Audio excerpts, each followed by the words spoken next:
Cleaning the brewing unit of your Siemens EQ900 is easy. The cleaning program will guide you through the process. First, empty and reinsert the drip tray. To get to the brewing unit chamber, remove the water tank and the brewing unit cover by pushing the two red lockers together. Take out the brewing unit by sliding the red lock to the right.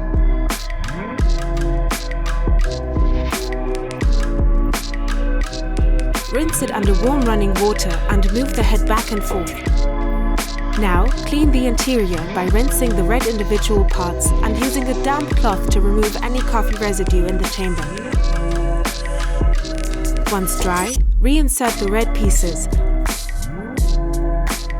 followed by the brewing unit with the arrow pointing forward and the lock slid back to the left. Push the cover gently to close the chamber and reinsert the water tank. Enjoy your Siemens EQ900 for a long time.